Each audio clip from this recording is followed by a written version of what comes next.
Adam's all right. All right, we're on. All right, here we go. Sorry, we're multitasking over here. We've had a pretty eventful pre-podcast party, right? A little bit. I mean, we did some electric work. Yeah, we fixed the light. Some plumbing. Because someone decided to clog the toilet while they were down here. It's first time ever. I mean, episode 64. First time we've ever had anybody clog the toilet. No big deal, but I just want to make it known you're looking past me. It wasn't you. It wasn't you. There's someone in the audience. We won't name her name.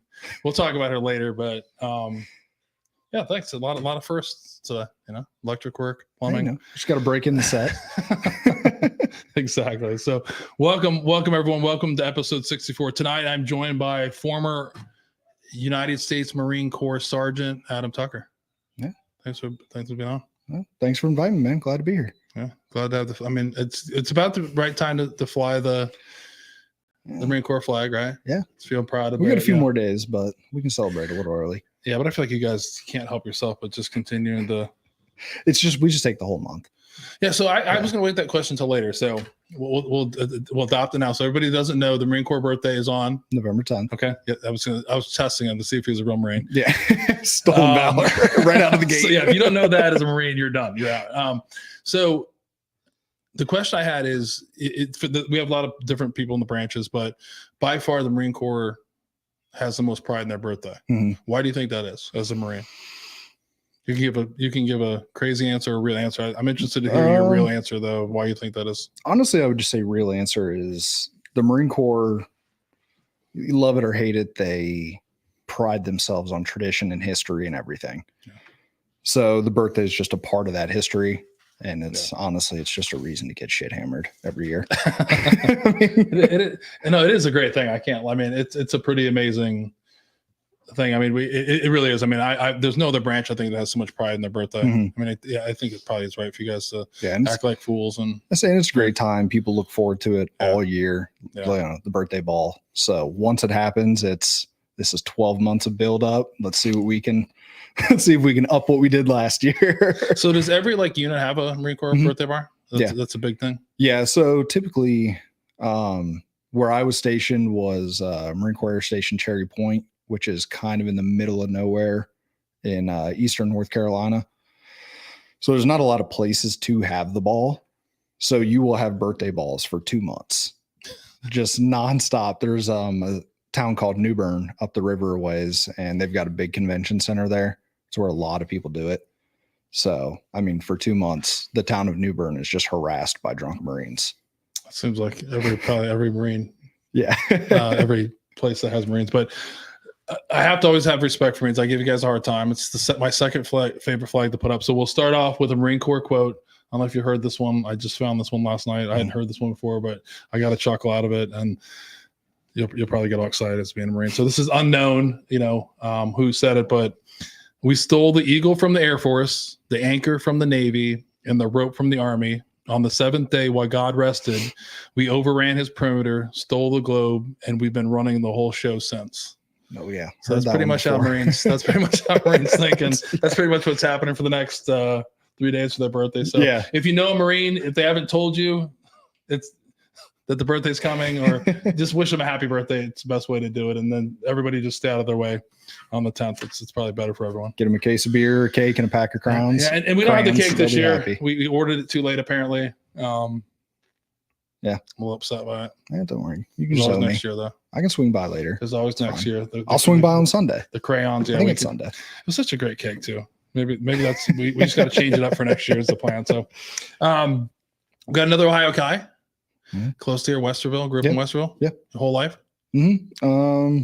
After I got out of the Marine Corps, I moved back to Westerville, and then I lived in Muncie, Indiana for like 7 months, and then right back here. Wow. Yeah.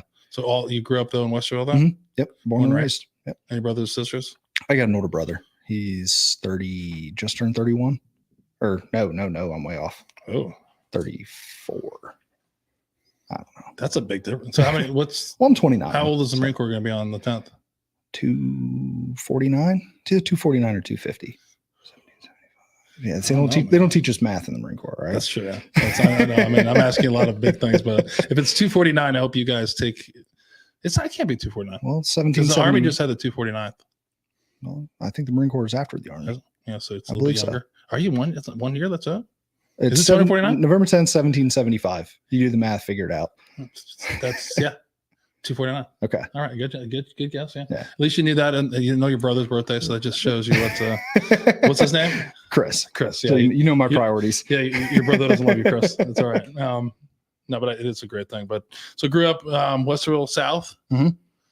Played some sports growing up. Yeah. I played a little bit of football early on, ran track, and then I didn't do anything my junior year, and then I played lacrosse my senior year, and I wish I'd played it my whole life. It was the most fun I ever had playing a sport, and we were horrible, which I think made it all that much more fun. Lacrosse is getting big here now in Ohio. Yeah. I mean, and I was feeling old when I saw that you graduated in 2013. So just a year after I moved to the great state of Ohio, which is awesome. But, where you from originally? I was born in Iowa. Okay. Then I moved to Virginia. Been all around. My dad's a veteran, so I moved around with him. I claim New York because that's probably. I grew up in New York, but then the longest I've ever lived in was Texas. But but Ohio's getting close. Yeah, a couple more years and it'll be the longest I've ever lived in Ohio. So I might be an Ohioan. I don't know. I'm not a Buckeye though. Let's be clear. I'm not a Buckeye fan. So we don't have any other flags down here. No Buckeye fans. You'll never find one. Not never, but I mean, we won't talk about the Buckeyes because I lost $100 a couple weeks ago about it. So I just wish you guys have a good game this weekend. But I hope you lose. It's all right. Northwestern, Purdue. I think you're playing Westerville South. Actually, probably that's how the college football scene is appears. So, so growing up, anybody else in your family, like grandparents, parents in the military? My grandfather was career Air Force, 20 years, Vietnam era. So he was really the only military influence I had in my life. Do you talk a lot about it, or not really? He was a very just quiet guy in general. There was never a reason behind it. He just enjoyed sitting and listening. So no, he didn't talk too much about it, but I was kind of idolized it growing up. And I think that was probably a big motivation for me. Growing up, he was Air Force. So I always thought like, oh, cool. He was a pilot. I thought that's all the Air Force did. So I was like, I'm going to be a pilot. And I realized he wasn't a pilot. And then I realized I had to go to college to be a pilot. I'm like, all right, yeah, fuck all that. We're not doing that. Yeah, we'll just move on from that. So what made you we'll get into that. So what was growing up like? I was asking because a lot of the military guys were a little bit troublemakers, causing a little bit of trouble. We have a lot of major troublemakers, but family wise, everything was, your normal Westerville middle class family, all that. Out of the two kids, I was definitely the troublemaker. Actually, my dad was just telling stories to my girlfriend the other day about, when he was a freshman, I had cops call me and go pick him up. And I was always the one getting in trouble, but I don't know. I think I was a good kid. It's never anything serious. We always think, yeah, I don't have a permanent record. It's good. Yeah, exactly. I could pass a background check, whatever. So you graduate 2013. Mm-hmm. I can just hear him from talking, and college wasn't an option at the time. No, I was never an academic. Still not, never went back to school after I got out or anything. So college just never, that was my original plan when I got out, but it never took hold, never really stuck. I don't like school. I don't like writing. That's your arch nemesis, writing? Yeah. What? No, I'm just asking. He's like, what? No, yeah, no, that's not a problem. So, what made you decide the Marine Corps then? You had a grandfather was a Air Force guy. Yeah. What made you lean towards the Marine Corps? Propaganda. Yeah. Military propaganda.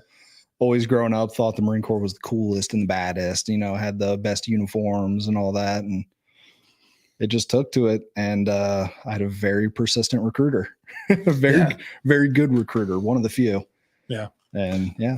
You always hear that from the Marine Corps. The guests I've had on is the Marine Corps recruiters don't fuck around about it. And very honest about everything of, hey, this is going to fucking suck. This is what you're looking at. This is what your career path could look like. You could go this route, but So what made you decide to become an aviation ordnance technician? told my recruiter to get me in the Marine Corps, and that's where I ended up. I don't know when you joined how like contract selection worked. Do you guys you get like I was an 3 officer, choices? so yeah, a little bit different. Oh, okay. Yeah, way different. Yeah. Well, you get to choose basically 3 generic career fields, and you might get one. You probably get one, and I really wanted to be in tanks. I don't know, I just thought they were the coolest thing. So I was like, hey, could you get me into being a tanker? And he was like, well, probably not. Not only is it not a heavy MOS, you're kind of a big guy. They don't like big guys. So I was like, all right, well, let's put that down as my first option. And the other 2, I just don't give a shit. Just put me somewhere. And he was like, well, we got a lot of aviation slots open. Going back to growing up, wanted to be a pilot, like thought planes were cool. So I was like, yeah, screw it. And that was the route I went. Nice. Yeah. Yeah, you wouldn't have fit well in a tank, by the way. And then the Marines just got rid of all the tanks. Yeah, I know. So, thankfully, it was after I got choice. out. That was a good choice, yeah. That was about a year after I got out. That's a choice I haven't understood yet, of getting rid of the tanks. It's not doesn't seem very wise, but they're expensive. Yeah, that's about the only thing. That's just a strange. Yeah, I'm pretty sure they still have like armor, it's not Bradley's, but Amtrak's and all that. But yeah, they got rid of the tank battalions. But what do we know? Yeah. What do we know, right? Exactly. So you head off to the one and only, because you're from Ohio, I just recently learned this. You go to Parris Island. Mm-hmm. So that's where the real Marines were made. Right. So that's one of my favorite things about Marines is you still shit on the West Coast Marines. Yeah, fuck them and their hills. That's all they have to hold on to. So we go big hills. Yeah, it does have because when do you know when they started going out west?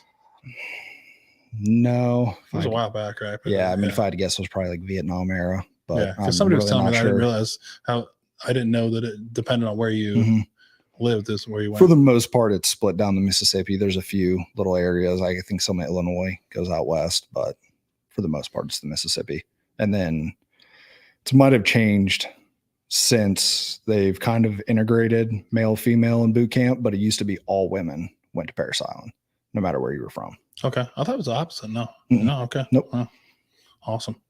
So let's talk about your first minute or hour at Parris Island. What was that like? What do you remember? I kind of block a lot of it out, but I mean, it's kind of scary. You got to get on a plane, you fly into Savannah. The whole time you're just like, man, what the hell am I doing? What am I getting into? Get on a bus, drive about 45 minutes, and you get off the bus and people just start screaming at you. And everyone's seen the video of get off the bus, get on the yellow footprint. So it's like, all right, step 1, I know to do that. Yeah. And after the yellow footprints, it's just a blur. You get shuffled into the building, sit down, they just start throwing paperwork and bags at you, and put this in here, put that in there, put this in here, sign your name here. And that's pretty much what you do for the next 6 hours. It's just filling out paperwork, going from one room to another, go to another room, you've got a bag. They just start throwing clothes in it, and you go outside and you dump all the clothes and you inventory it, put it back in the bag, go somewhere else, dump it, inventory it. And I mean, it's just chaos all night. Yeah. And then I don't even know what time you go to bed because, once you step on those yellow footprints, time doesn't exist anymore. I think that's one of the most iconic things. You can always see video as watching Marine boot camp and all the things that are associated with it. So being through Marine boot camp, I always like movies. What is the most accurate movie out there about Marine boot camp? Full Metal Jacket, no doubt. And if you get any answer other than that, they're a liar. That's as close as it gets. And it was probably the only movie that was actually filmed on Parris Island. Yeah. So it's a great classic movie. But yeah, and I mean, I'm sure it's got a little bit more politically correct in what they say, but still the whole experience of, I think they captured. Yeah. It either scared a ton of people away from the Marine Corps or brought a lot of people to the Marine Corps. I think it's probably made more people become a Marine than scared away. If you ask me, it's definitely definitely pretty iconic movie. So Parris Island, you graduate from there, you head over to beautiful Cherry Point, North Carolina. Well, first I went to beautiful, you go to, it's basically a sub base of Camp Lejeune for combat training. do that for a month. That's just your generic combat training school. And then I went to NAS Pensacola down in Florida. And that was where my job school was. Because there's two parts of the infantry school. Like there's like the going, if you're going. So let me get killed. I can't remember the. No, Marine. You're good. What's the Marine MOS for infantry again? Like 0311? Oh, there you go. Yeah, that's your rifleman. So all 03s yeah. are your infantry.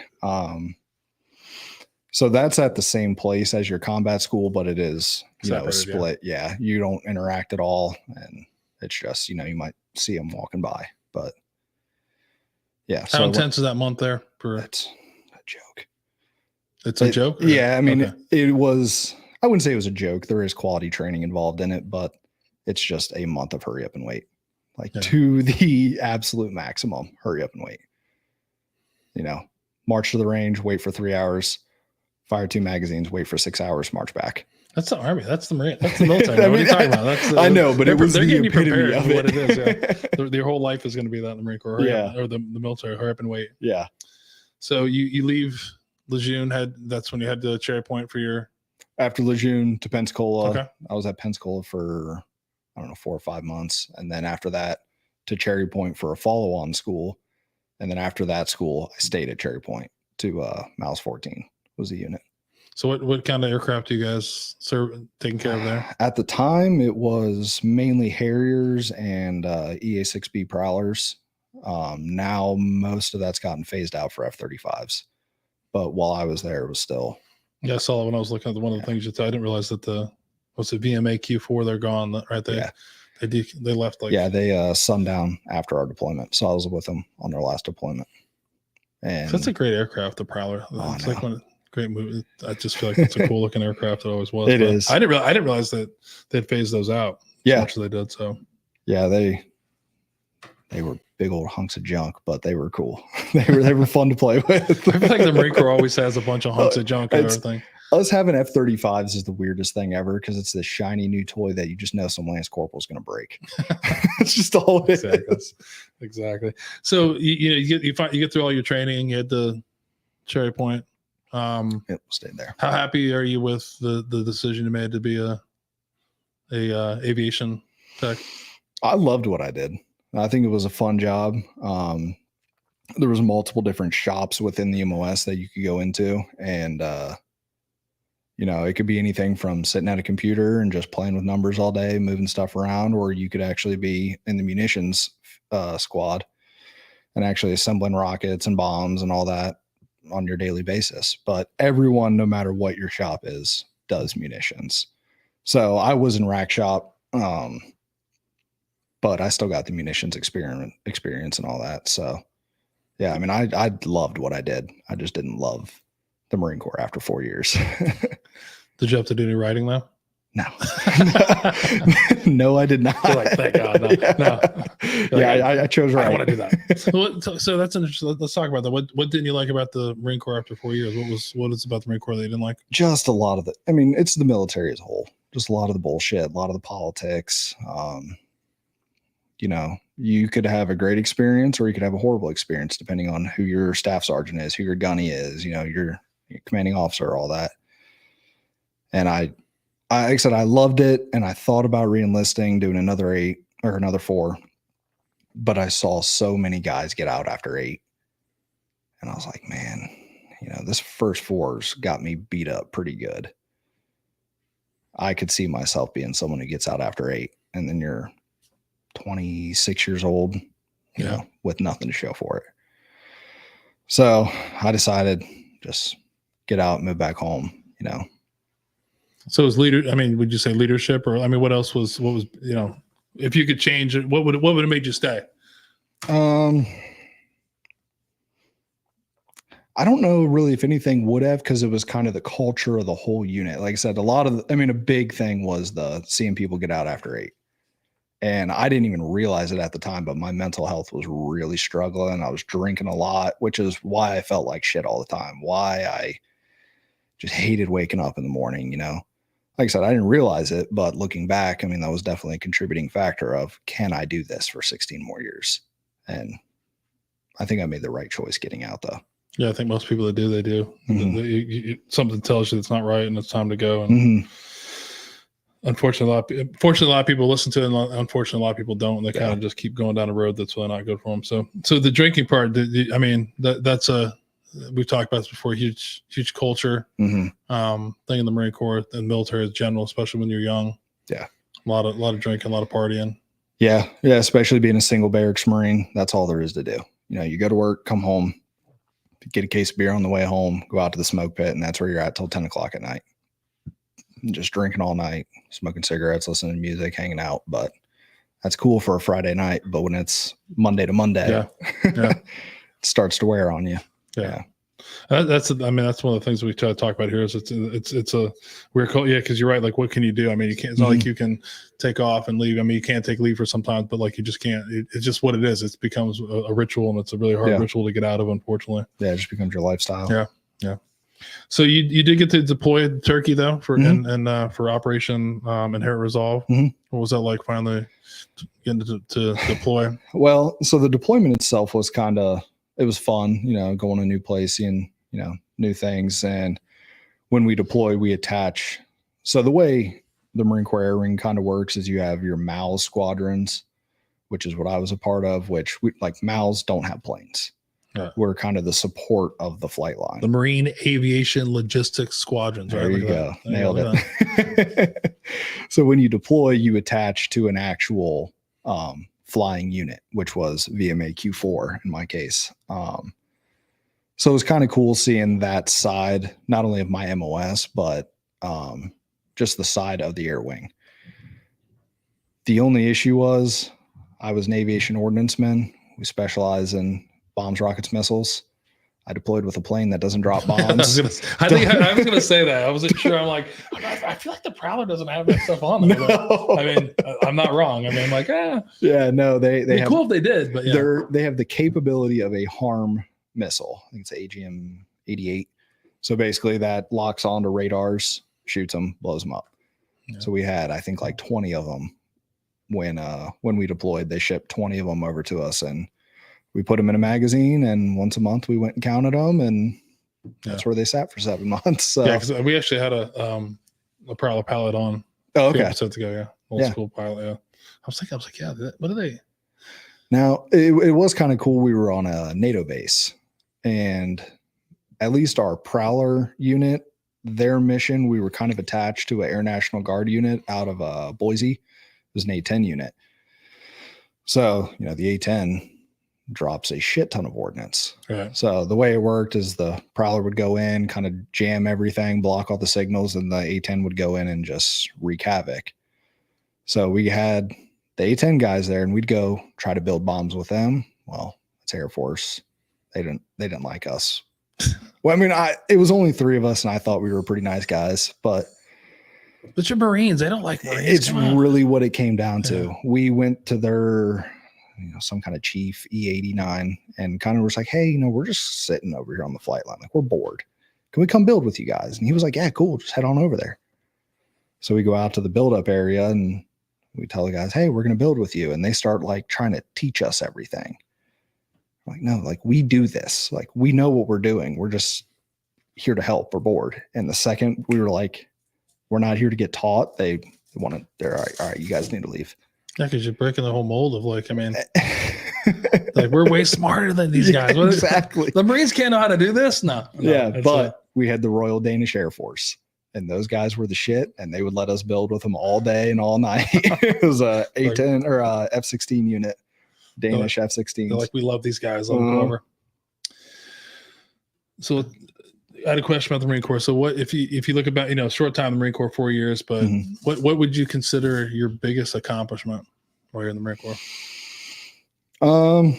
I accelerated to E4 pretty quickly. I really got put through. When I got in, I had great leadership. Everyone in my shop was amazing, and they kind of fast tracked me through everything. And I guess I'd say my biggest accomplishment was as an E4, I was a shop supervisor, staff NCOIC, held that billet at least, had roughly 20 guys underneath me. So it was, I took a lot of pride in that I was kind of like the big dog E4. Which I eventually get to my head. And it didn't go says great no in the one long ever. run. Yeah, because even for you guys, like no joking aside, like the Marine Corps, I would say the people I know, like rank is a huge, like even one rank up is a huge deal for you guys. It's a huge jump. Yeah. But maybe it's more of an air wing thing. Rank is a huge deal, but billet trumps rank every time. Right. Which was something that was really difficult for me to navigate as my position as an E4 is I had at one point in time, I think like 4 sergeants underneath me and a staff sergeant that I wouldn't say was underneath me, but qualifications wise, he was. Right. So trying to kind of navigate that like, hey, sergeant, get this shit done. Would you please do this or not? Yeah. Please. Pretty please. Yeah. It made it rough to navigate at times. So what would you say is the biggest thing you learned from the Marine Corps? Keep your mouth shut and your ears open. That was something that was taught to me early on, and I just kind of ran with it. Why do you think that's so important? It's better to not know and learn than talk about things you don't know about. Keep your mouth shut and your ears open. You'll learn it before you have to spread the information to someone else. If you just want to hear yourself talk, you're just going to look like an asshole. Yeah, if you want to hear yourself talk, you just start a podcast, and you can do that all the time. And I it's said. a good thing. It's a good, yeah, it's a good thing. It's a good thing to. No, that's a great thing to look at. I mean, that's never heard that one from, anybody's experience in the military. Mm-hmm. Because there's a lot of people talking. There's a lot of people telling you what to do. Mm-hmm. Hey, there's a lot to learn. Mm-hmm. Definitely in the military and anything, but yeah, it's if you could be receiving, there's a lot to gain. Yeah. And I mean, another thing that was actually one of my senior drill instructors talked about was the one thing you can never stop is time. Never. So no matter how bad things are, no matter how good things are, they will come to an end. It will move on. And you've just got to keep it pushing, basically. Yeah. So that's helped me out a lot. So you talk about getting out for 4 years. What would you be? Would you consider your like biggest disappointment while you're in the Corps? Other than not becoming a tanker, which is probably good because you'd have been really cramped in there. Yeah, it would have been miserable once you get in and you learn what you wanted to do. Yeah, you're like, all right, yeah, this was probably a good call. How did I get talked into this? Yeah. I don't know, because I don't really have any regrets, or I wasn't necessarily disappointed by any one singular thing about the Marine Corps. It was, like I said, I had a great recruiter and he kind of laid it all out. So nothing really came as a surprise to me. Things might have sucked a little worse than I thought they would, but it's what you signed up for. Do you think that's a Marine Corps thing or recruiter thing? Do you think, or a combination of both? The honesty, or they just like knowing what to expect? Because I feel like when I've talked to Marines, it's pretty clear. You guys, there's no like, smoking mirrors about what to expect to become a Marine and what it takes to be in the Marine Corps. I think a lot of it is just the individual recruiter, because I mean, in our office, we had, I think, like 5 or 6 recruiters, and I'd say probably 3 or 4 of them sucked. Yeah. And they lie to kids all the time. They got to get their numbers, whatever. But I guess as a recruiter, it doesn't count until they graduate boot camp. So kind of my recruiter's idea was, I need you to get through boot camp. So I need you to understand what you're going into. Yeah. It's such a culture shock. It's a shock to the system that so many people quit during boot camp. And like, well, great. That just screws the recruiter in the long run. What was the hardest part about boot camp? It's just that adjustment. Really the first 2 weeks, getting screamed at all day. You're never right. Everything's always wrong. You're always late. It's really that first 2 weeks. It's just a mental, they're just a meat grinder. After that, you kind of just go on autopilot and just go through the motions and get it done. Any one individual event for me, swim qual. I'm not a good swimmer. So swim qual was pretty rough for me. Yeah, if you can't swim, that's a bad move. Yeah. So what do you guys have to swim to qualify again? It's really not that bad. It was treading. It's like 25 feet. You got to tread. No. It was treading water that got me. there's, I think, like a 15-foot tower. You got to jump off and then swim like 100 yards, shed your gear, or maybe you have to put your gear on. I don't remember. And then, it's like a 2-minute tread water. It's really not. But I mean, if you can't swim and you can't tread water, it doesn't matter how long or how far it is. It sucks. Well, when you do the tread water, they have like you can inflate your blouse technique. Well, like throw it over. I remember that tie. And you roll it up and blow into it. And well, the thing was, when I got to boot camp, I was probably 190, 195 pounds. When I graduated, I was 168. So my blouse didn't fit. But, swim qual is about halfway through. So I couldn't inflate my blouse because it was so big. So most guys are just sitting there floating around like whatever. And I'm just dying. There's, 2 lips above the water, just sucking air. I got to make it 15 seconds. Yeah. I should have joined the Air Force. Yeah, I mean, that is true. No matter what, if you can't swim, it doesn't matter how far or how long it takes. But, I've always been a strong swimmer. So those are always, I always thought those were fun, but it was fun watching people that struggled with swimming.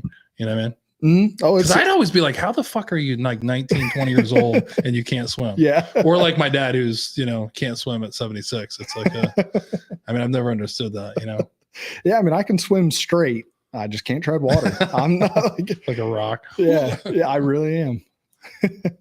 That is true. I mean, there's a lot of people who can't. You're like, man, just relax. You feel so bad for them. Then you're like, well, they're not going to die. Yeah. Somebody will get them. They'll be all right. That guy over there is basically a fish. He'll save him. That's great. That's great to see. So you talked about when you sent your stuff in, the transition from, so we'll talk about transitioning out. So you decide you're done with the Marine Corps after 4 years. You talked about having a little bit of post-military separation, depression. And so what do you think the cause of that was, or what was going on in your mind? It's really just, for me, you're just completely lost.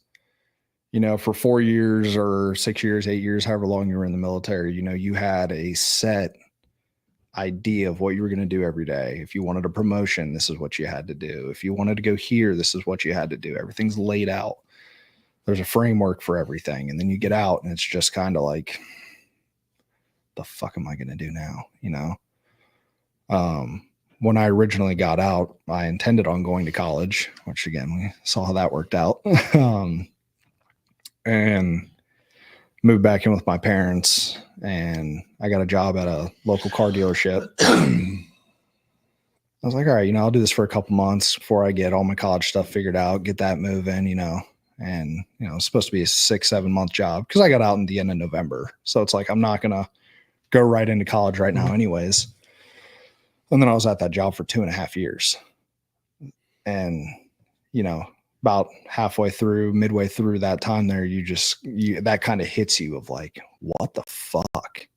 I'm 24 years old, living with my parents, making $20 an hour. Like, I kind of used to mean something. Like I said, the whole senior E4 thing kind of got to my head. It was like, I used to be kind of important, I handled millions of dollars worth of equipment. I used to play with high explosives. Like now I'm parking fucking Hondas.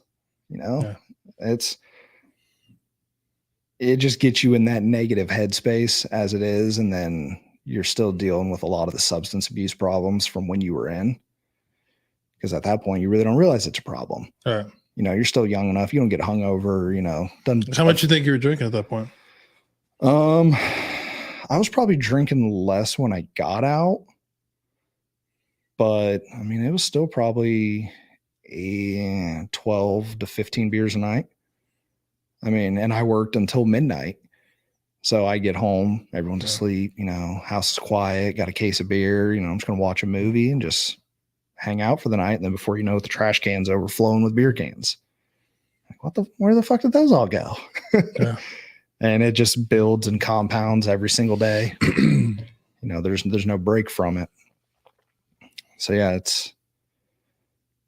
I typically equate it to, I love the scene in Rambo First Blood. You probably know at the very end when he's in the police station, he's like, going on, I used to be able to, do this, and this, and now I can't even park fucking cars. Right.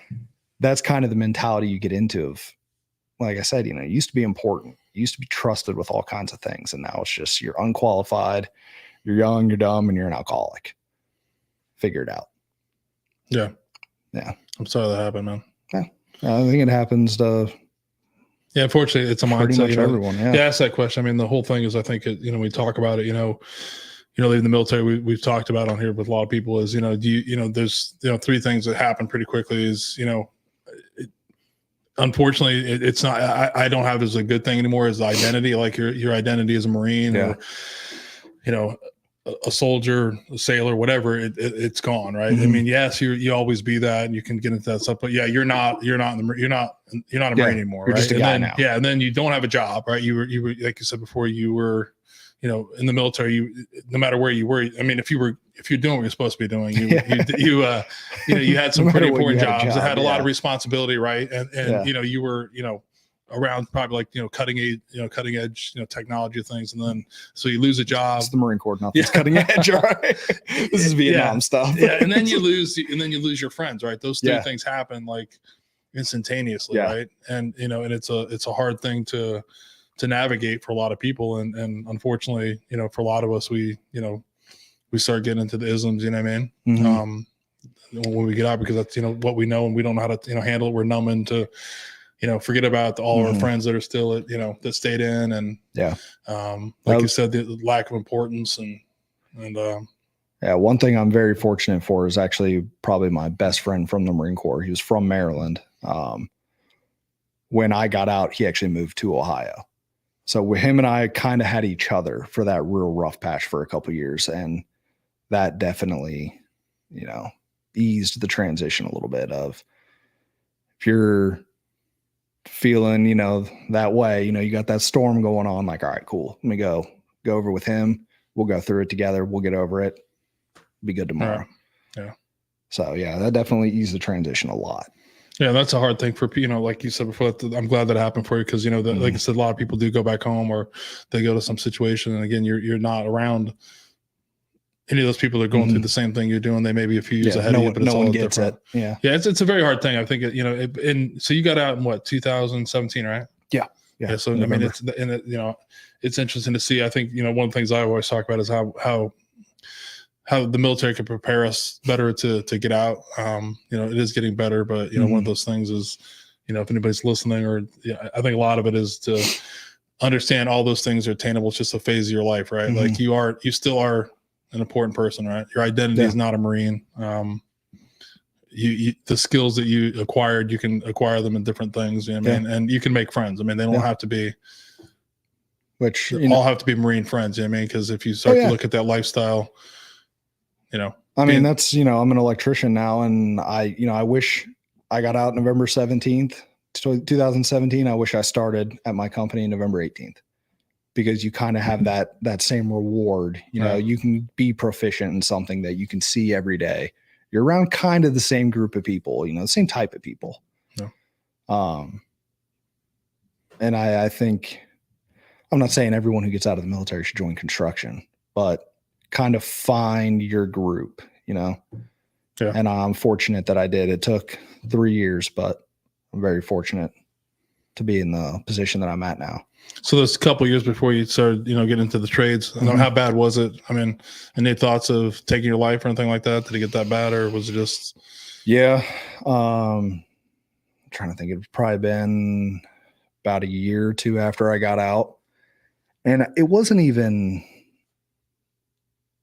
like a consistent thought process of taking my life. It was just, you almost don't value your life anymore. You just don't care. You're desensitized to everything. I had nothing really going for me, no prospects, no fucking clue what I wanted to do with my life. And, one night you just get loaded, just like you do every night. And I got to that headspace, gotten that. What helped you get out of it? Fall asleep.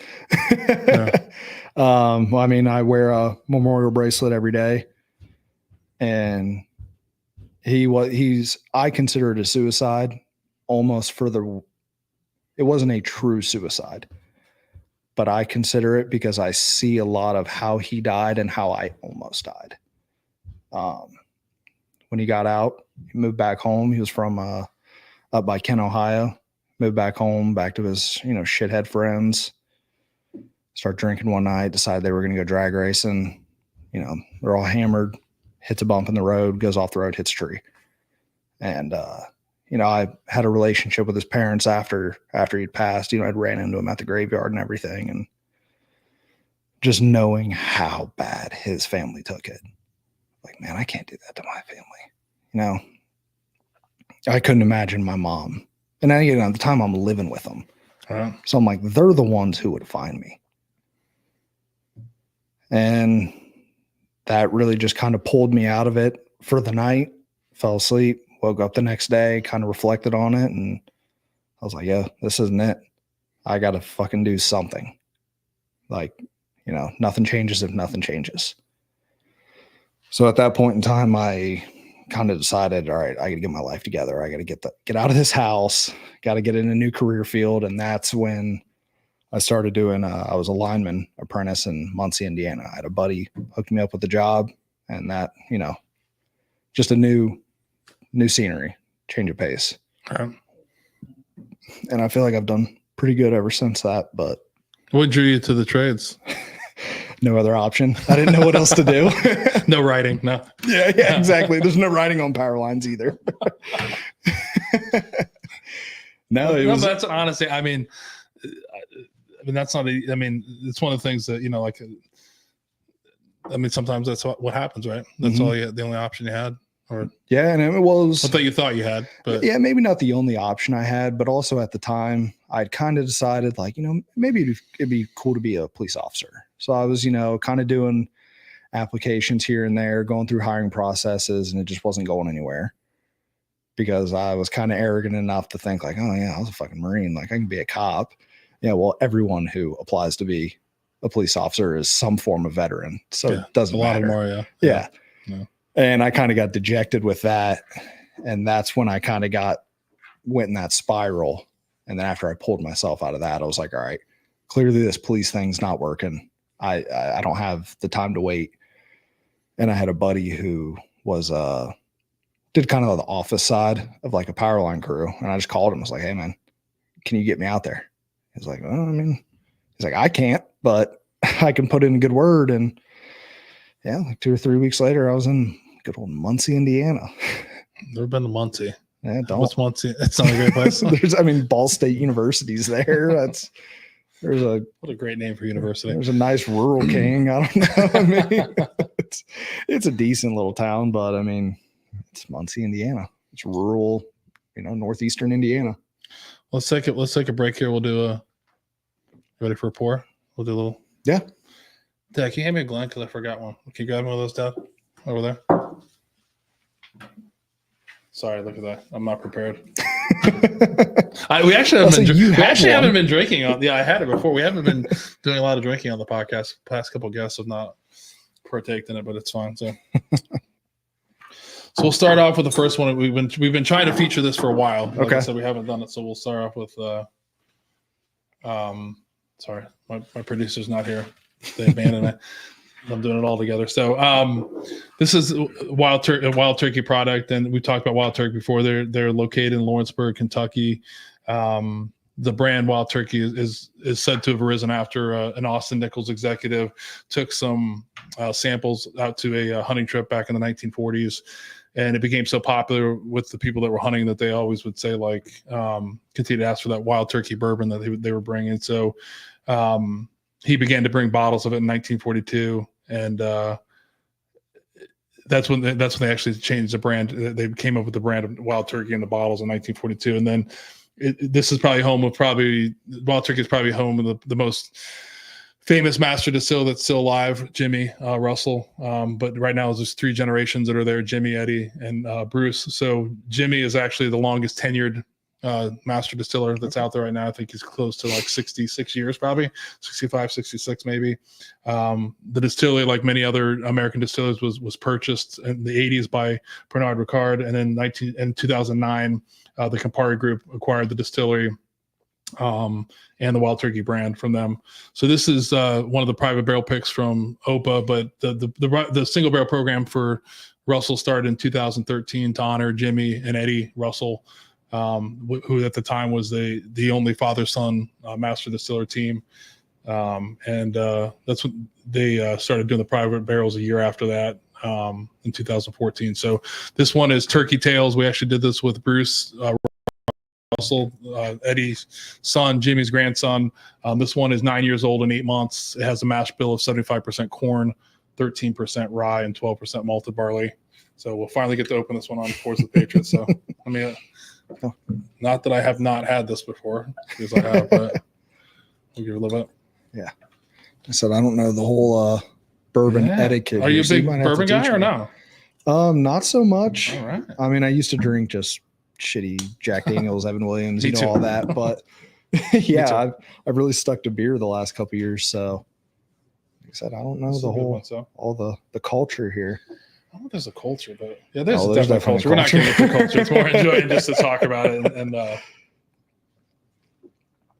these are always great. I mean, these used to be probably one of my favorite bottles to get, the private barrel picks, when the prices were $69, but now they continue to creep up like everything else. But they're still great. Nice 9-year, 10-year versions are really good. I'll never disappoint. 120 proof, so it has a little bit of bite. For some people, it's a little. I'm sorry, 110 proof. It's a little spicy for some people. Yeah, so it's got a little hit to it. A lot stronger than my Coors Lights. A little bit, yeah. My Coors Lights that I'm used to. It's gonna have a little bit more kick than Coors Light. So you head out to Muncie in 2020, become a lineman apprentice. Mm-hmm. What made you not stick with that? Or I mean, 2020 wasn't a great year for a lot of people. So yeah, it was kind of a rough year to begin with. I can imagine where this is going, but that was one of the things where, I really went out there as an escape. I wasn't necessarily interested in the career. Mm-hmm. Those guys make a shit ton of money. So I was like, well, that'd be fun. That'd be cool to make a lot of money. After about 6 months, that novelty wears off though. And, you're standing out in a cornfield in the cold, Muncie, Indiana. And just the way, all respect to those guys, but the way they live, like, man, it kind of brought me back to the Marine Corps. Can I do this? There was a lot of guys who showed up every day and they fucking hated their job. They hated their job with every fiber of their being, but they couldn't quit and make that amount of money anywhere else. You become a slave to the paycheck. And I really wasn't good at it. Like, I mean, I'm being honest. It was something. Let's get to the most important part about this. Yeah. I mean, let's self-reflect a little bit. It was something I couldn't wrap my mind around it. I just was not good at it. I love the honesty. That's great. You're like, I was going to say it too, but unfortunately they told me I sucked. And I don't know.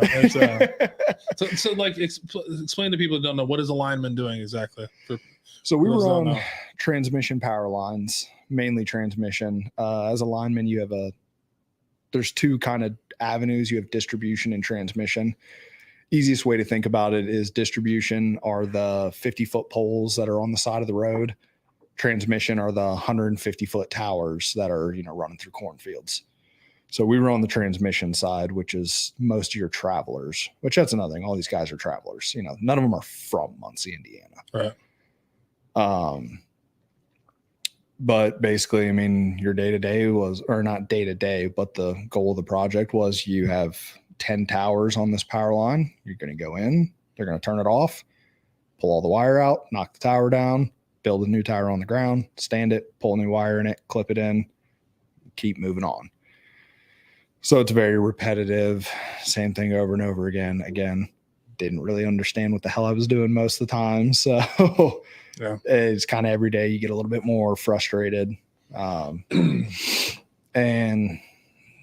one day I just hit a wall and said, all right, I'm done. I actually went out. They sent me out because the company I worked for was from Maine. They were headquartered out of there, and they just have a traveling crew all over that contracts through AEP.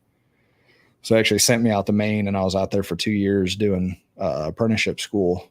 And when I was out there was when I decided, I'm like, yeah, this this just isn't for me. I can't do this. I think if I was on a distribution crew, it'd be a little bit better, a little bit more stable lifestyle. But yeah, funny enough, I had another buddy who worked for an electrical company. And so right when I got back from Maine, I called him, hey man, can you get me on? And he actually really tried to convince me to stay with line work. Because, you know, it's still electrical. You kind of, you know, it's kind of a brother trade, you know. Mm-hmm. And he really tried to convince me to stay on. And eventually I was like, dude, I am coming back to Columbus. I am quitting this job. Can you help me out? He's like, all right, I'll put in a good word for you. And 2 weeks later, I started my current company. All right. So going back to lineman, what was other than you not being good at it, which is an important thing. I mean, you talked about being like, what was rough about, you know, the travel? I mean, you said it's very similar to the lifestyle of the military. He's working hard, party hard. Is that kind of thing? Yeah. I mean, your normal week is 60, 70 hours. So you really don't have time to do anything after work, but eat dinner, get drunk, and go to bed and start again the next day. Maybe your schedule will lighten up a little bit, and I mean, it's a very similar culture in that aspect of, honestly, there are a lot of rednecks and they just want to get drunk and have fun and start a fire and fight, basically. Reminded me a lot of the Marine Corps, a lot of the same negative aspects of it. But yeah, I couldn't do that for the rest of my life, you know. You know, these guys, and again, all respect to them, they live out of weekly stay hotels or campers. Mm-hmm. I used to call them a band of overpaid gypsies. They just go campground to campground across the country, rebuilding power lines. Yeah.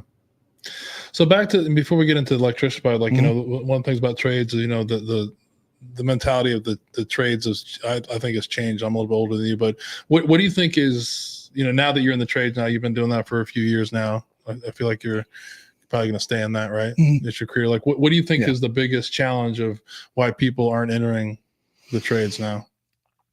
I think with my age group, it's been so pounded into our heads that you have to go to college. Yeah. That the trades are almost looked down upon. And I do think it's starting to swing a little bit just through social media. Maybe it's my social media echo chamber.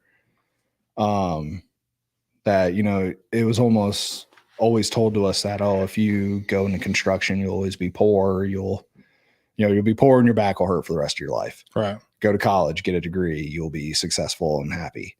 You have to pay off your $100,000 loans. Yeah. That's where I think that switch is starting to happen of, I mean, shit in the trades, you make more than a lot of your entry-level trade position will make more than your entry-level college graduate position. Right. And you don't have 50, 60, 70, however many tens of thousands of dollars of debt that you have to pay off every month. So I think it is starting to, the younger generation's kind of starting to see that a little bit more. At least with my company, we're starting to get a lot more applicants and new hires that are your 18 and 19-year-olds. So I think it's trending in that right direction, but still. What else? What do you think else has to change to get people to, you know, not just your generation, but there are people that are struggling, you know, that are, you know, I can't imagine me starting. I mean, I could start to become an electrician. I'm at my age. I mean, all joking aside, but like, you fix we did. We were electricians before. I mean, shit. I can't wait for you to send me the bill. How much that's going to cost me? He's like, oh shit, that just cost you $80 for me. That one's on the house. We'll call it even for the pizza and the beer. But no. But what do you think needs to change? Like, you know, culturally for, you know, for that stigma? Because I feel like there is not joking around. Like, I don't know when that got created, but like when I was in high school, you would take this test. I got to look and find, because we talked about before, like you would take this test and this questionnaire or whatever. And then it was, and then somebody would look at it and be like, oh yeah, you know, based on your grades and what you said, you should be like, yeah, you shouldn't go to college. You should be doing this. So I wonder if it's, you know, I've always, you know, my generation of parents are the same thing. Is like, it's very hard. You know, I don't think I did it, but I mean, I probably, I didn't have that it never happened for me, but like I would never, like if someone said their son was an electrician or whatever, I didn't look down on it. But you are right. It is like kids are expected no matter what, you've got to go to it's college. kind of like what's the reason they didn't what's wrong with them? Why didn't they go to college?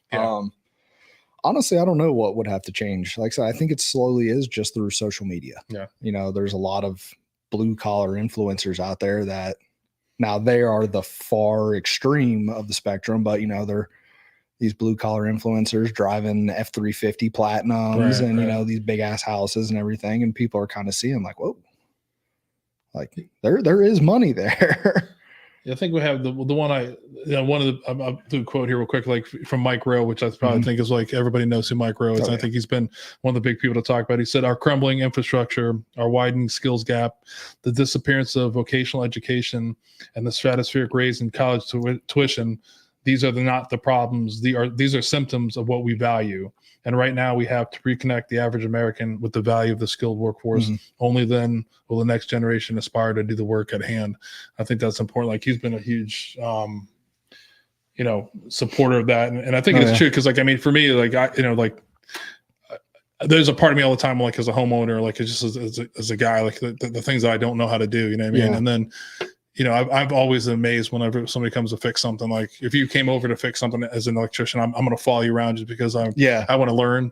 And then part of it is like, you know, I guess there's a part of me that sometimes it's like, I should know how to do this. There's something wrong with me that I don't know how to do this. There's always YouTube. You can figure it out. No, I mean, but I don't fuck around with electricity. Because that's one of the things. But it is true. But there's a part about it. I think it has, you know, I think the stigma. It's like when we talked about suicide. I kind of really think there is a stigma for somebody to say, "Hey, I'm not going to college," and I think we have to be understanding that it's not for everyone. I mean, there's so many kids that go away and they don't want to do it. I'll be honest. My parents were not happy when I didn't go to college. I mean, they were pretty pissed. My mom was a little bit more accepting than my dad was, but he was pissed. And even though I think at this point, my brother had dropped out of college because he's a firefighter now. But I mean, kind of seeing the route my brother went on. And when I decided I wasn't going to do it, he kind of thought like, great, both my kids are going to be fucking losers. And that was just how he looked at it. And, you know, everything worked out in the end. I think he's pretty proud of both of us now, but I'm sure he's proud of you at the time. I'm sure he's proud of you at the time too. I think, but it's a real conversation to have. Like if you're looking at, I don't have a college degree, but I become a fireman or a police officer. Like, you know, I got 2 years, whatever. There's still a pride in that, right? It's still the same thing. Like honestly, like the military. Like if you didn't go into college, like most of the things are like, oh, you went to the military, and then that's that's okay, right? I mean, people can tie into this, you know, their value of you, not your value of yourself. I think is a lot of that goes down to, but I think a lot of it with the skilled trades, I think there's definitely a shortage. You know, you start to see this in the world right now with, well, you know, you need someone to come work on some electrical stuff, and it takes 5 or 6 days for somebody to come out here. This, you know, or plumbing. Like there's definitely a shortage that we definitely have to, you know, look at. I mean, not even like look at other people, but if you're an individual, you have to really look if this is something you want to do. Like, fuck what your dad thinks of you, you know, or your mom. Just do what you want to do. Yeah, that's kind of what I'm saying. I think it all worked out in the end. And he, you know, he's proud of us both now. He's great, but it was that old school style of thought that he had to kind of snap out of that, you know. Had grown up for 18 years, he had thought both his kids were going to go to college and get a degree and, you know, do whatever. And then when that didn't happen for either of them, he was like, what the, you know, what happened? Like, there's a lot of things too. I think you look at, like, for me growing up, there was like, I don't know how many districts have it, but like we had a vocational school where like if you know, you didn't like to write, making a joke about you, but you were good at other things. Like, it's a funny thing. I mean, it's not a funny thing, but you know, there was an identity of like really early in like what people, what they were good at, and that it was a valued skill, and it was something that was valued, right? Yeah, and we hire a lot of kids out of those trade school, vocational, you know, high schools.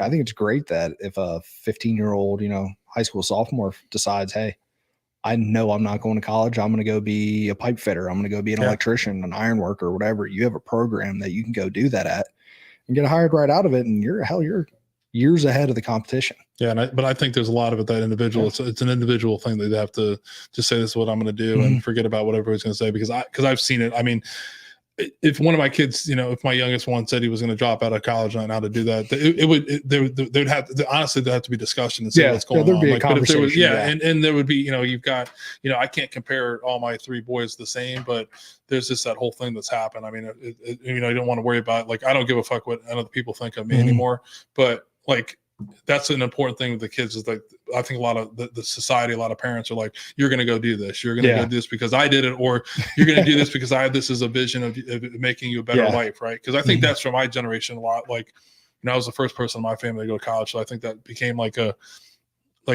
you're going to the next step. But if I was, 51 years old now and I owned a construction company, it's just as successful, but you just have to change the mindset of where you're doing it. It kind of really starts at the individual. There's a lot of kids that, like, you talk to them, they don't even want to be going to school, but everyone tells them that. They think that's the only way to success. Yeah.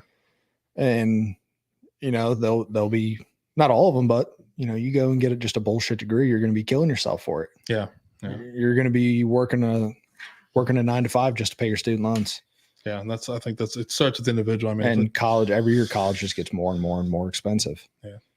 So, and it's come to, like, I didn't think this long time. I used to think that, and it's people telling you this, but then also, like, the culture of the military, like, there's a lot of things that you begin to think that this is all you can do sometimes with some things, or this is your only opportunities. But man, just take a deep breath. For a lot of people, I think it's, it's a very valuable, for me, if I think it's pretty cool to be, trade, this person has a trade. Like, whenever someone's, ever done work for me, or you see that, I'm like, I'm in all of those people, to be honest with you. It's a skill that I love it. Yeah. It's a skill that I don't have. And I'm like, shit, I mean, we need more of these people. And they're out there. Just how do you get them from, becoming I'm going to get in trouble for this, but like a poli-sci major. And then, when they really want to be, like, just pissed off 5 poli-sci majors. Good job. What the hell are you talking about? But no, I mean, it's a reality thing. I think a lot of it starts with the person. And I think, I don't know. I mean, I never had it happen with my kids, but I just don't feel like it's as predominant as it was when I was growing up, where you had the vocational schools and they were identifying, they were having those tough conversations with kids early, saying, like, do you want to go to school? You know what I mean? Like, do you want to, cause I was one of those guys that was on the borderline, cause I fucked off on grades. I just didn't want to do it. Like, I mean, that's how I was. I barely passed high school. I mean, I was, because I didn't care. I wasn't that bad. I would have tested out the Marine Corps, but no, I'm just kidding. But I mean, I tested good. All right. No, I'm kidding with that. No, but it's just a different thing. I think that I hope that, we can start looking at, have the same respect for, an electrician as we do a nurse or something like that. It's all, we all need all these people to do it. And most importantly, like you said earlier, it's like doing something you want to be doing. Right. Yeah. And sometimes it takes a little longer to find that, but that's, I mean, I think, like, just, we were kind of talking lineman to electrician it's a lot of the same. It's very similar work. It's kind of in that same realm. I hated being a lineman. I love being an electrician, and I'm so much happier now just because I love what I do every day. What do you like about being an electrician? It's thought provoking. So I work mainly in the commercial side. So you're just kind of told, hey, here's a panel here and you need to make power go over here. So you've got to sit there and route it and figure out how you're going to go and, build your own racks, run your own conduit, pull your wire. And so it allows you to think freely, kind of make your own decisions. And then at the end of the day, you can look up and go, yeah, I did that. That looks pretty damn good. So at the end of the day, you've got something that right in front of you that you can say, that was a good day. Yeah. So it's every day. It's just kind of that little boost, keeps you going. So are you still an apprentice, or you're done with it? I'll be an apprentice for about another 7 months, 6-7 months, which, fun fact, I had class tonight. Oh, you blew it off. Nice. Yeah. Quit doing podcasts on Thursdays. You just knocked yourself back another 6 months. You're like, what is he doing? Well, I agreed to do this months ago. And then I was like, oh, great. Of course it's Thursday. So talk about that. Like, to become an apprentice, like, how long is that whole process to go from an apprentice to what would be the next step? Journeyman. Yeah, that's what I thought. So I work for a non-union company, so it is different than a union, how their apprenticeship works. Overall, it's the same general concept, just the hours and days are different. But for the most part, it's for 4 years. You work your 9 to 5 or 6 to 2, whatever it is, every day. And then one night a week, you have a 4-hour class. That's really all it is. And, you get your summer break and, 2 weeks off for the Christmas and all that. But just one night a week, you go for 4 hours, do that for 4 years, and you're a journeyman. Yeah. And you need on the job training and, submit all your hours and everything. So at your level now, like year 3, are you kind of on your own, or is just someone looking over you still? Yeah, no, I'm completely on my own on the job site. So, which that'll vary company to company. All right. Some companies, they will hold your hand until you're a journeyman. And most, once you hit that 3rd, 4th year, it's kind of like, all right, hey, you go take a first year and you two go do something and I'll come check in on you in a little bit. So you're not completely by yourself, but for the most part you are. And yeah, like me currently, I work completely by myself. I'm on a job site with 6 or 5 other guys, but I just do my own thing. You like that independence like that? Oh yeah. It's almost a sign of, it's a good feeling that I'm trusted to just kind of go do what I need to do, get it done. Yeah. Yeah. I'm just not like I would, I'd be like the worst, I think, electrician that's out there. I just, I can't have any times like, did I turn that off? Was I supposed to? Did I turn that breaker off? There's a couple times that I've learned real quick that I didn't turn it off. We've all been attention to detail. I'm like, oh, I guess I didn't turn that off. Yeah, that's off now. So when you become a journeyman, increase like raise, or is that how it normally works? So you kind of, how's it work? If someone's listening that doesn't know. So I get a raise every year, regardless, just an annual raise. Typically from your 4th year apprentice to your journeyman, it's a little bit bigger raise. But for the first 4 years, you're an employee. You're just a worker, you just don't have the certification, the training, the knowledge, and the know-how. But for the most part, it's not that big of a jump. So how many of your friends are trying to get you to do electric work all the time? I shut it down pretty quick. I hate doing side work. Yeah. Mainly houses. That's the thing. So I was going to be like, when we get off the camera, you got to talk to you about something. You might have saw it over there, the flickering. No, I'm good. I do mainly new build commercial. Yeah. So residential, I hate it. I don't know where anything goes. I don't know where this light goes, and that pisses me off. You didn't put it in there. Yeah, I don't want to work on anything because I don't know where that goes.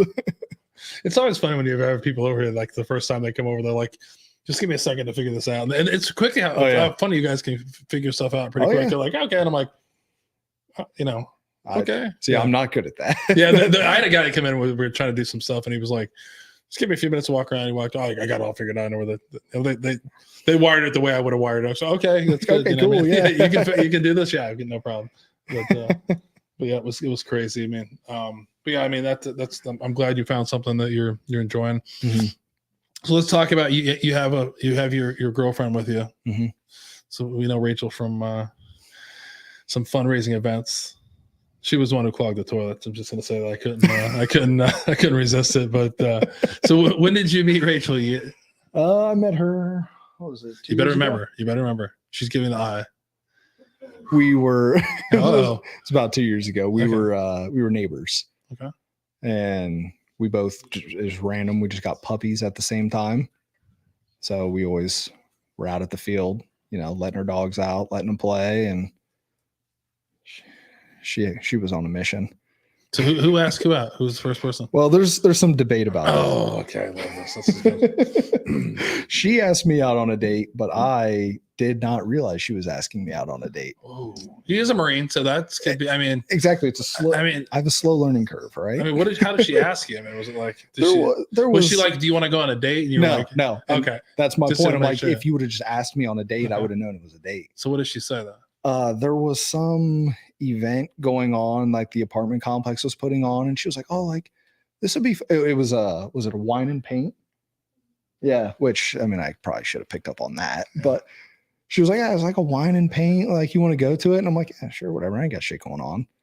And then we didn't say no, at least though. No, okay. I said yes, but I just the whole time did not realize we were on a date. Because like we were homies, She's holding your hand. Yeah. We were were just two neighbors that let the dogs out together. We enjoyed each other's company. She's holding your hand, giving you a hug. Like, is this supposed to be this? She's really Seems so touchy. normal. This is weird. Yeah, the whole night went by and I had no clue it was a date. And she was quick to let me. When did you know it was? When did she let you know it was a date? Like, I don't know. What was it? The next day? I don't know. I can't remember actually. Yeah, she let me know though. Thought you. so what did you do for your next date that you knew was a real date? You can't keep looking at her, man. You're losing points for that. Yeah, but I have no clue. What was our actual first date?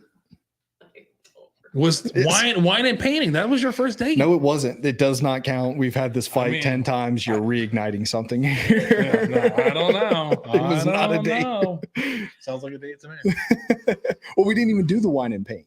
We walked up, looked through the window, and Oh, said, are we supposed to talk about what you?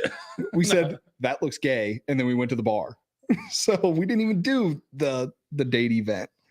We haven't used the new cam, man. I know. I was sparing you from it, but I've already we told got you on about that now. this. So you still can't remember your original date, though? Your first date? No clue. I kind of think she just came over, hung out, and never left. That was our first actual date. It's been 2 years. I can't get rid of her. She brought her damn dog. Yeah, she did. So which one's hers, Ollie or Poppy? Which one's Poppy? her? Poppy, the golden retriever. Can't is get, hers. can't get rid of Poppy. Yeah. Oh, it's funny. She just came over and never left. I mean, pretty much, yeah. And then I moved in with her for a little bit, and then I bought a house, and she moved back in with me, and it's been great since. Ever since the date. Ever since the non-date, wine and paint, the non-date. So just the dogs right now, 2 dogs. Yeah. What? So what's you said Poppy's what? Golden retriever. Poppy's a golden retriever. Ollie's a Bernese mountain dog. Look at that. Yeah. He's a psycho. My arm's all tore up. Yeah, you asked what our dogs are. They're assholes. Our dogs. I don't know if that's a breed, but that's what they are. I just would it would be so nice to have one of my dogs down here just sitting here relaxing. Yeah. Not so much for us. Now, what would you doing? Just be chewing on my leg, or we'd probably bite one of you. Okay. The one has a taste for humans. I think he's nipped it. He's a nipper. Okay. Jana's gonna kill me for talking about the nippers. He's actually on a website. He was getting like dog training, and then she put him on there like that. He's a nipper. So he's infamous now. He's wanted. Yeah, he probably is. I mean, we need to put him. If he sounds like a bigger dog, you'd be like worried, but he's literally like a tiny little, dog. So it's like, But the little ones are always nippers. Who cares? Yeah. So our dogs don't bring us much joy. I heard a big dog bark though. What's going on with that one? He's not that big. He's just a small. They're both. We have the worst dogs. I mean, I'll post pictures of the dogs on boards of Patriot just so you can see them. When they go to the dog groomer and they take these ridiculous pictures. Yeah, but yeah. My wife was gone for a week. I'm so glad she's back because now we're all done with dealing with those 2 dogs. They're just like they're just not dogs. It's hard to explain. I mean, like I can feel the love. There's not a lot of love. I mean, they're my animals. I gotta love them. I mean, I gotta love on. I mean, I guess they're part of my family. Like if they go, I would be upset for like 15 minutes. I'm gonna get in a lot of trouble. And that'd be it. Like usually we for real, all joking aside, how bad it is if my wife usually leaves, we board the dogs. Really? It's just they have both of them having to fix. The one is like super attached to my wife. It's almost like both of mine are attached to her. Yeah, it's like unhealthy. Right. It's just it's crazy. So they're happy that they've been sad the whole week because she's been gone. Yeah. So yeah, I mean usually we board them, but yeah. This is probably the most we've ever talked about Chad and Rudy. Chad and Rudy. At least we've got names other than asshole dogs. God, Chad is oh my God. I don't like those dogs. I really don't.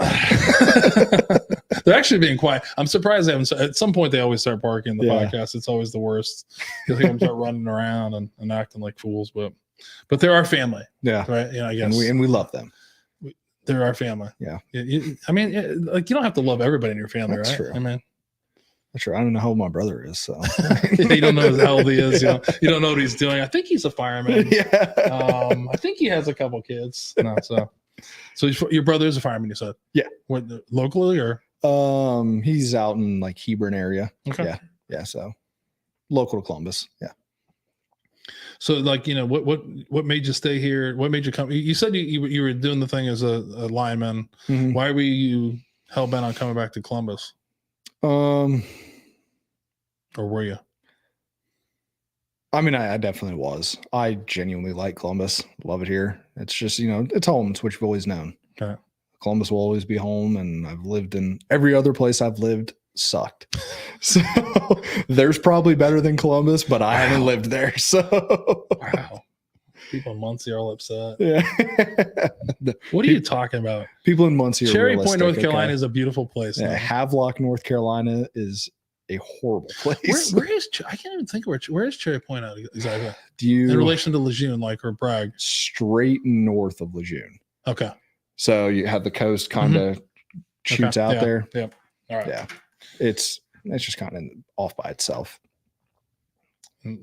North Carolina's hot as shit too, so Yeah, muggy. yeah. If you look at a map of North Carolina and you know where Lejeune is, there's a big river inlet.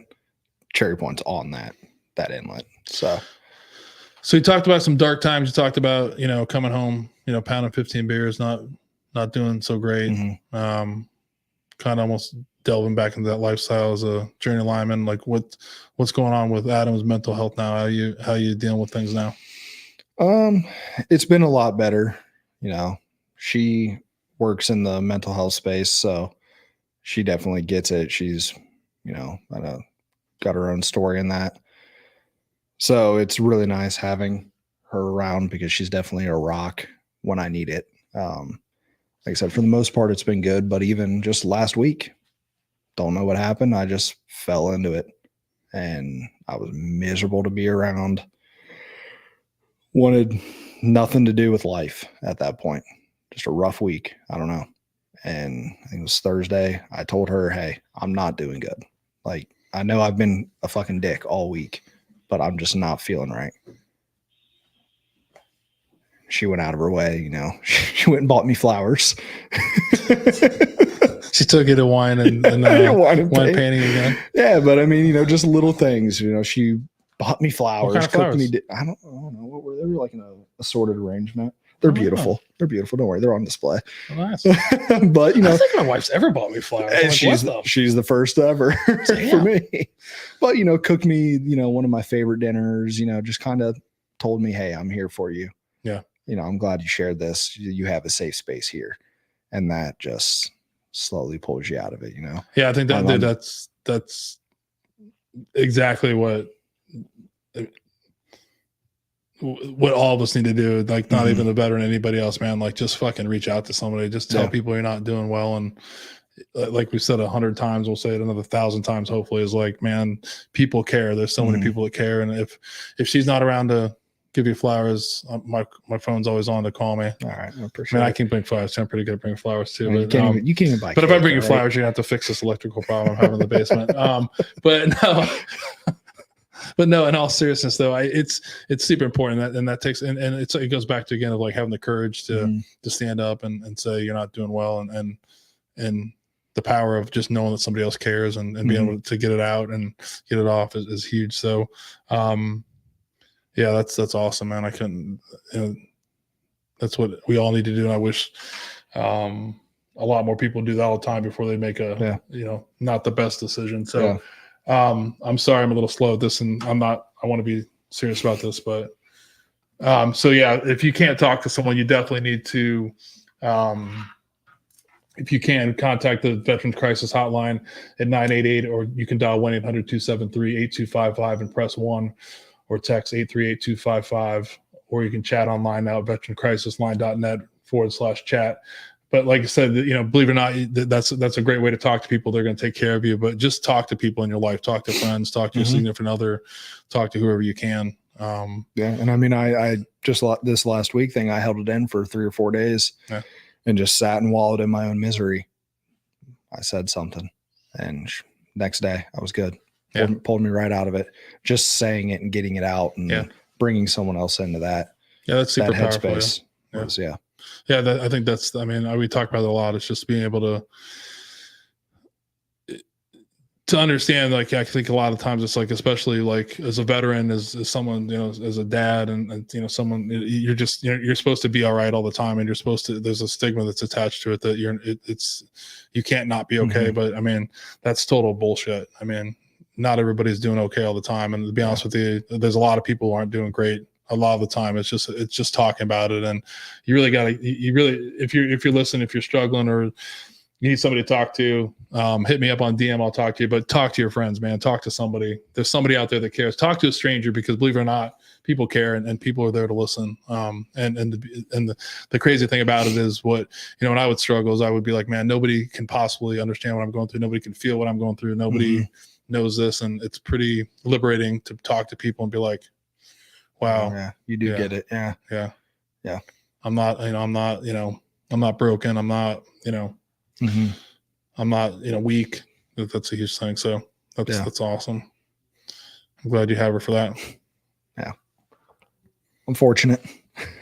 What'd she cook you? I think it was just cheeseburgers. Oh, look at that. Cheeseburgers and flowers. Oh yeah, flowers, cheeseburger. I mean, we did fries and cheese curds and the whole, just a fat, greasy meal. There you go. That's makes your heart good. That's what I want. That's what I need. Yeah. That's what I need. So have you, I mean, any professional people you talk to, like, the VA or anything like that? I've never reached out to the VA. I did a couple therapy sessions, but not enough to even really establish a baseline. Right. Shit was too expensive. And I just quit going and just kind of decided, hey, I'm gonna figure it out on my own. And well, I'm still here. So yeah. If you can't figure it out on your own, like I said, if she's not around, there's a lot of people. Give me a call. Yeah. There's a lot of people out to help, and we'll talk. I know a place that might be able to help you. We can talk about it off camera. But Save a Warrior, it changed my life. We've had a couple Save a Warrior alumni on here the past couple episodes, so we'll talk a little bit more about that off camera. Yeah, but that's definitely a place that can help you. Okay. No money, no money involved. Changed my life. Changed a lot of people's lives. Right there. I mean, it isn't the key component. I mean, it's a major component. All joking aside, I mean, like, it's getting counseling is not cheap. A lot of people can afford it. A lot of people can't. But if you have in the VA, like I don't use it, but if you're a veteran, like, get out there and get it. It's free. Yeah. It's something, right? Or you need to find something, that works for you. I mean, obviously, I think having Rachel to talk to kind of keeps you grounded. Yeah, definitely is that immediate fix if needed.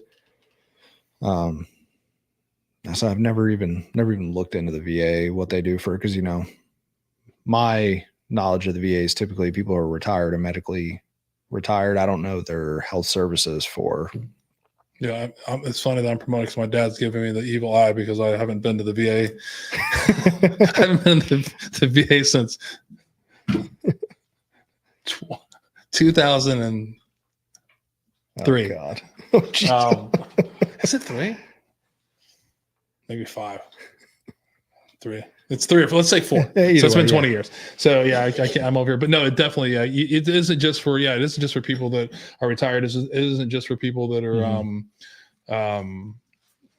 disabled. Yeah, that are disabled. If you have an honorable discharge, or if you have or I'm not exactly sure because I should know this, but if you have your VA benefits, you can go. So depending on your discharge status, but yeah, you don't have to do those. And there's a lot of stigma for me in that, because I felt the same way you did before. Like when I was getting out, like, do you need to go there when you see dudes that are coming back with, missing their legs, and the Iraq war and Afghanistan were kicking off pretty hard at the time. But I found something that works for me now. I mean, so, but yeah, I mean, if money's an issue, the VA, if you qualify for it, you gotta check it out. And but the key thing is to talk to somebody, whoever it is. There's a lot of people just getting a lot of it off your chest has always worked for me. And it sounds like it works for you as well. Yeah. Just getting it out and you immediately just feel better.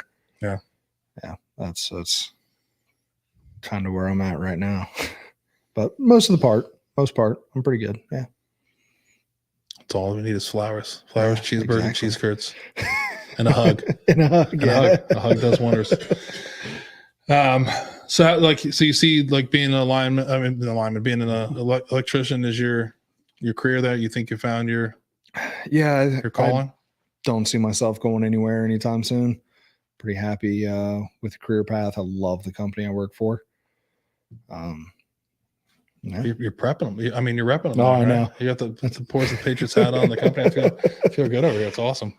Yeah, I know. I awesome. was going through all my hoodies and everything. I'm like, everything has a company logo on it. I'm like, that's all my clothes. Hey, you got to wear it to work. There's Yeah. nothing wrong with that. Yeah. Yeah. And I was like, well, screw it. I'm wearing it. They're like, you can't beat it. So Yeah. Free publicity.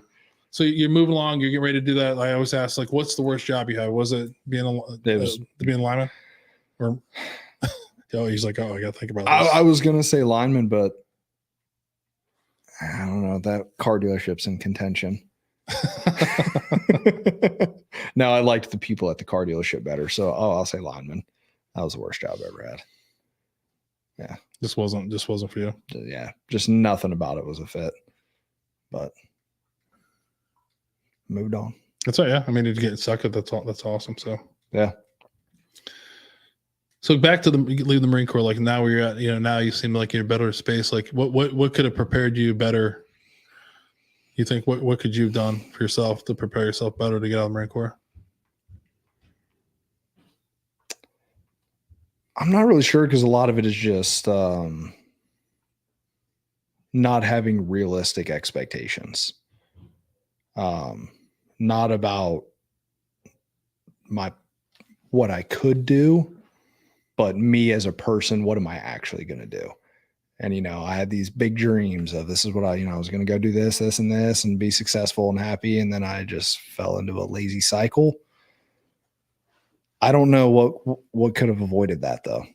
Yeah. Just being realistic with yourself, I guess. Yeah. Sometimes you can't. I mean, sometimes you gotta, screw some stuff up and figure it out. Yeah. And that's what makes us and who we are. Yeah. Trying to think here. Next question I'm going to ask you.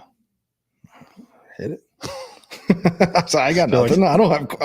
I am intrigued. I'm intrigued. No, I'm just giving you a hard time about it. I am intrigued, like, because you're in the generation of the video games. Like, I love talking about video games. I'm not a gamer, but my kids are. So, you said you love video games. What's your go-to video game? I'm a very simple creature with video games. I want to play Madden, the new NCAA game. I like sports games. All right. Because I can just zone out, tune out life, and just kick the living dog shit out of whatever team is my victim for that day, Are you doing the online stuff or? I do a little bit, and then I get my ass kicked by a 13-year-old, and I'm like, all right, back to what I like. Yeah, the online thing I've talked about before. It's so funny to watch. It's so funny to watch. You can see those guys. They're set up behind us. It's always funny. There's so many TV screens down here, and like all of them are for one of them's for this, and the other ones are all for video gaming. So it's always funny to hear them down here. Yeah. Thank God they've gotten a little bit better, but there's been days I was like, what in the hell are they doing down here? And they probably were. It probably was a 13-year-old playing in Madden. And I used to love those games when they weren't like become super complicated. Now it's like I can't play any of the games anymore because it's like the controller. There's like 752 things you got to do. And then you got to buy this player. You got to buy that. And I'm just like, dude, I just want to play like it used to be with I can't do the five ultimate buttons. Team where you got to buy your players and do it. I refuse to do it.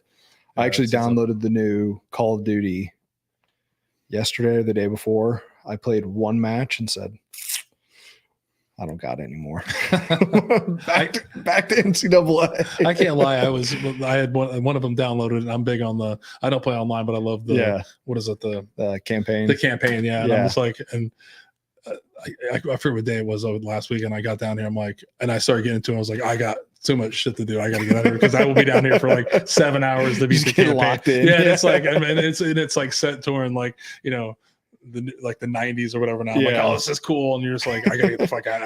Thank God I haven't went back there, but I will though eventually. But I play it very limited. I think it's just gotten so complicated where, it's funny to say. It's like the same thing. My dad would be like, I can't play this. This is too complicated. Now it's like I feel the same way. I'm watching it. I'm like, what in the hell are you guys doing? What the hell's going on with these things now? Yeah, it is fun to watch. It is a great way to connect. I mean, I give the kids a hard time about it, but it's always been good for me because I know it keeps guys out of trouble, except for the people that they're harassing online. Except for that we haven't been swatted. The on the other side. It hasn't been swatted, or or the 40-year-old dude. They're irritating, but it's crazy. So like you talked about mental health. You talked about you know, how you're dealing with it. You're talking about, you know, you've been in the culture, the military culture, like, you know, and you know, your girlfriend Rachel's and you know, I've been in events where you're, you know, that are surrounded, you know, and dealing with mental health. Yeah. Like, what do you think, with all the focus and attention on it right now, what do you think, in your own opinion, is not being done to address mental health that should be? Rachel's looking at you. She's like giving you the eye right now. She's sitting here trying to think. Yeah, she's coached like, me. She's sending you some stuff. She's sending you a message. No, I mean, I think there's just plenty of resources out there. It's I don't know how you get people to take advantage of those resources, but that I believe is the missing component. You know, it's kind of like if I didn't have her this last week, where would I have gone? What would I have done? I have no fucking clue. I mean, what was the organization you mentioned? Save a Warrior. Save a Warrior. Like, yeah, didn't know they existed.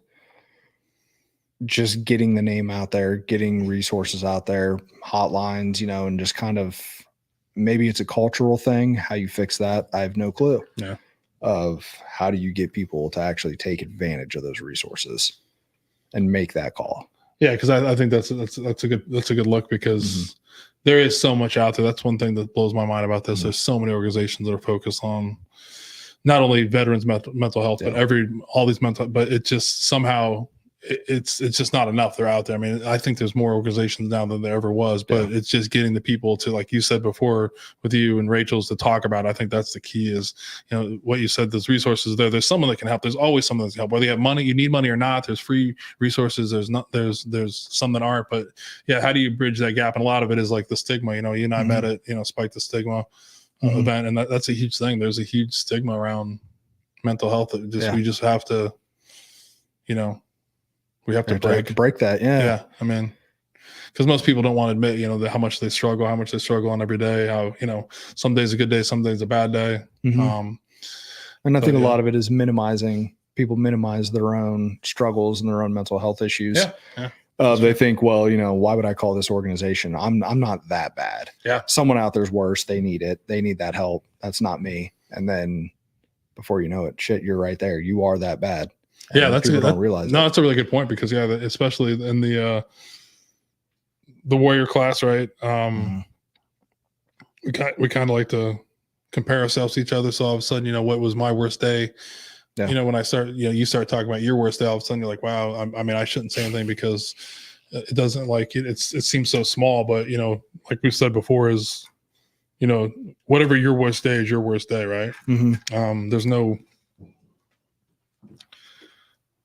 I don't think there's any like way to gauge what is like what, you know, we can't compare how we react to anything, especially when it comes to trauma or something that's bothering us. It could be with that one event. I think that's big in any type of event. Like even when you're talking about mental health, like in the world, when you're looking at people now, is like, why is that person flipping the fuck out about waiting 5 minutes about something's going on. So something in their mind, you know, it's a big deal to them for a reason. Right. So it's always important that's why I think it's important to talk. You got to talk it out. You got to, you know, for me, it was learning what I thought was really a fucking big deal wasn't. And there was a lot of stress that was associated with that, and like dealing with it and being pissed off about that all the time. And then you realize it's not a big deal. But then the other part about it is, just somebody acknowledging that, I could see how that is bothering you. That is a big deal, because minimizing it's really easy, because you want to, and everything we do, we compare everything. We compare, like, you know, who's skinnier, who has more money, who has, you know, who has more trauma, who has, you know, who has. I mean, and then it's, you know, something that at least maybe for my community of, you know, not combat MOSs, that's something that we deal with of like, you know what? We might not have like PTSD, but something about the military fucks up veterans. I don't know what it is. I can't pinpoint it, but there just seems to be this overwhelming theme of fucked up veterans.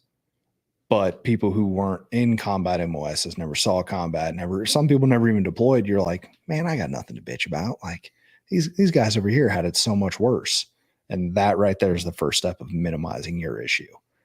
It's kind of like you said, what was it? You know, your worst day is your worst day. Yeah. I mean, yeah. You know, you can't compare your issues, your trauma to someone else, because you still need help. Yeah. And I'll tell you, I don't think it's, this is be a very unpopular opinion, but, It may not be, and I don't care, but it's not. I don't fault the military. The military didn't make us who we are. There's a lot of things that I can talk off camera about it more. But what that really is, we can't fault these we can't fault these things for what it is. It's not the organization itself. No, but what it is it's honestly it's men and women that go into the warrior class that really aren't prepared to deal with the type of trauma that we're going to see. And it doesn't always have to be a military. It doesn't always have to be combat MOS. But we go into the warrior class not being able to deal with trauma, deal with stress. We're kind of like adult children when we go in there. No, yeah, definitely. And it's how many 19-year-olds do you know are ready to take on the world? Yeah, and a lot of us, I've told my story. I'll tell it again. Is I have a story why I went to the military, but the real reason I went is to escape. A situation that was going on, and that's why I did it, right? And all I did was escape it, right? And I just went into an organization, the military, that a lot of it's like you talked about. We were rewarded for a lot of those behaviors. Those adult children behaviors are very popular in the military. You're rewarded for. You sometimes give medals, you're praised for it, but then the organization is really hot. It exists for that. I don't think I have it as that the military didn't mess me up. I just went in there in a way of not being able to deal with it, because a lot of people do go into the military and the warrior class, and they do fine with it coming out. They don't struggle with what I struggle with. So, but we're going to talk a lot more about Saber Warrior when we get off here. Yeah. I hope you're open to the conversation. I'm open to. I hope you are. I know you are. We'll talk about it. So how much? How much is your Rachel's in the business, I'll say, for mental health. How important is that to see her, what she's doing when you see yourself struggling? It's when I see myself struggling, it's just nice to know that I live with and love someone who loves me, who understands. Like I said, she has her own story in that realm. She's connected to the movement, I guess I would say. So she understands the mental health issues and basically just how to help. What helps her when she's like that. She knows, okay, that might work on him. Right. And it does. The other day when I was at work and I felt like I was having like a panic attack, and she said, hey, I got these things, we're just texting back and forth. She just try this. And it was a breathing exercise. And sure as shit, I'm at work, just 1, 2, 3, 4, 1, 2, just counting my breaths, and I felt better. It was able to get me through the day, get me back home. So she kind of has the tools, she has the resources, she has the know-how, and it definitely keeps, can keep me going. I think there's an organization that's going to be able to help you as well too. So I'm excited. I'm excited about getting off camera and talking to you. I don't want to bore everybody on camera about it. No, but it's one of those things that we'll talk about after. So I was going to ask you, are you a reader? Watch TV shows? I'm big into documentaries. So do you watch any documentaries at all? I can get really roped into World War II documentaries. Who can't? I used to be a big reader, but I don't know. I just haven't been able to. I've tried a couple times with different books, and I just haven't been able to get locked back into it. But for the most part, it's just come home, watch TV, video games, hang out with Rachel. Take care. Who do you like better, Ollie or Poppy? Poppy. Wow, you like her dog? No, they're both traders, both dogs. Ollie has definitely attached to her. Oh. He is her favorite. Poppy has attached. I don't know if Poppy's still attached to her, but she shows me love and attention, and that's all I need. Your own dog left you. Yeah. Dang, you idiot. He did immediately. You belong to me. What are you doing? I'll get home from work 2 hours before her, and he'll just walk around the house and whine and look out at the driveway just the entire time until she gets home. Yeah, it's amazing. I have the dumbest dogs like this. And I can't believe we're talking about it as much, but they literally, if my wife sits in the driveway in the car, they know. Yeah. Like they're freaking out. It's like they just can't act like they just can't act like a normal like dog. Like, oh, I gotta go to the bathroom. I can't, Yeah. Like our one dog can take like 35 minutes to go to the bathroom. It's like, what are you doing? Yeah. Like, dude, it's a natural thing. You know, That's how Poppy is. You let her outside and she'll just sniff around for a half hour, and then the minute you call her, it's like, oh shit. Yeah, see, we can't let him out. This is like leash, because if you let the one go, he's like, well, we have he's fenced in gone. yard, Yeah. so they just go roam free. I kind of long wish as they the don't one would dig run out. away. The one has ran away a couple times, and So he comes back, or we go get him. Oh god! Like he ran away one time, and so I let him out the back door here, and yeah, it was pretty eventful time in the Miller house, because he runs away, but he it's like a game, you know what I mean? So he comes running by you, and it's he just wants you to chase him. and you're trying to catch him, and like I was a point of like I had like a stick, and I'm like, if he comes by one more time, I'm just gonna to zap him, you know what I mean? He's gonna learn. Just let him run. Yeah, we don't need him anyways. I mean, our dogs have everything. They have like they've had the best dog training that money could buy, I feel like, and they got the shock collars, they've got the choke collars, they've got everything, and they're just they just do whatever the fuck they want to do. It's because you've allowed them to do whatever they want. I don't know. I blame my wife for the poor dog raising. Yeah. She has a lot of. She's an easy scapegoat. No, I don't know. We had two good dogs, and then we just don't have the greatest dogs. I mean, and I'm not making it up about they are, but they may or may not bit people. If that's on camera. I don't want to be legally responsible for that, but he has. No. Allegedly bit people. He's allegedly bitten 4 human beings, or more that we know about. But you ready for another pour? Or are you done? I think I'm done. You're done? Okay. Yeah, I'm gonna drive home. That's good. I mean, that's a good way to stop. Yeah. So anything? Well, I mean, we're running to the end here. Anything else you want to talk about that we missed? No, I mean, I think we've pretty much hit. I mean, I'm not a big talker, so this is the most great, man. This is the most I've talked in a long time. So well, I'm glad you did. I think we've hit just about everything that I planned on. All right. Yeah. Got one more question then. All right, what's up? Any person, living or dead, you could spend the day with, who would it be? Oh shit, Carlos Hathcock. Oh wow, you went deep, hardcore Marine. Holy cow, baddest motherfucker to ever live. Wow, that's a. I've never heard that one. That's a deep. Yeah, I'm not getting into. I don't want some old politician or something. Carlos. So for people that know, is he considered still the most kills for a sniper? Has it gotten I think Chris Kyle. He's gotten beaten. Him, but a famous Marine Vietnam sniper. Mm-hmm.